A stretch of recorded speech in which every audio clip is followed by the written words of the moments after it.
So first up, imagine like this world where all these folk tales and legends kind of like get mashed up with this dark fantasy look. That's Ravenswatch, basically. It's all set in this like corrupted dream world they call Reverie, and it's got this really cool comic book art style. But Reverie's in trouble, right? There's this nightmare thing taking over, and that's where our heroes come in, I guess. So Ravenswatch has these 9 playable characters, and they're all based on those familiar, figures from folklore and myths and stuff. But they're not exactly how you remember them from when you were a kid. They're like grittier, more mature, and their abilities are really unique. It's like they took the classic stories and gave them a modern kind of edge. Like Scarlet, for example. She's basically Little Red Riding Hood, but, well, not quite. During the day, she's all huntressy with her crossbow and everything, but then at night, bam, she turns into a werewolf. It's pretty cool how they show that kind of struggle between her human side and the beast within, And then there's the Pied Piper. But forget about that happy-go-lucky flute player.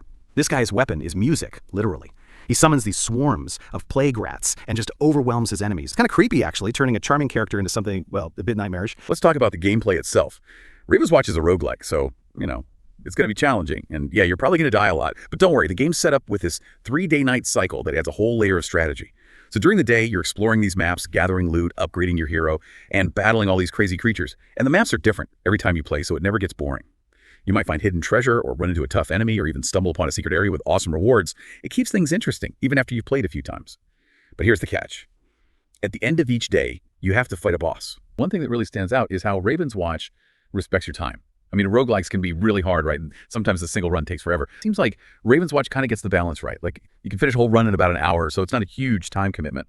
But the cool thing is, even if you die, you don't lose everything. You keep unlocking new heroes and content and even harder difficulty levels, so you always feel like you're making progress, even when you bite the dust. So it seems like Ravenswatch has that just one more run kind of feeling without, making you feel like you're wasting your time. Well, Ravenswatch doesn't go easy on you, that's for sure. There are like over 50 different enemy types, each with their own attacks and behaviors. And then there are the bosses, those big epic fights that really put your skills to the test.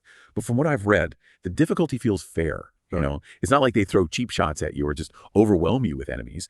It's more about learning how the enemies fight, reacting quickly, and using your abilities strategically. That's where the skill-based part of the game really comes in. Having a strong build definitely helps. But in the end, it's your skill that matters. You can't just button mash your way through Ravenswatch. You got to learn your hero's moves, get the timing right, and learn how to dodge and weave through all the attacks. That feeling of beating a tough challenge because you got good at the game, that's what seems to make Ravenswatch so addictive. So wrapping up this deep dive into Ravenswatch, I gotta say, pretty excited about this one. It's got this awesome blend of classic folklore and dark fantasy. And the gameplay is both challenging and rewarding. Whether you're into the combat, the team play, or just exploring this cool world full of myths and legends, Ravenswatch seems to have something for everyone. It just goes to show you that you can take these classic stories and make them feel new again. And with a dev team that's dedicated to making the game even better, the future of Ravenswatch is looking pretty bright.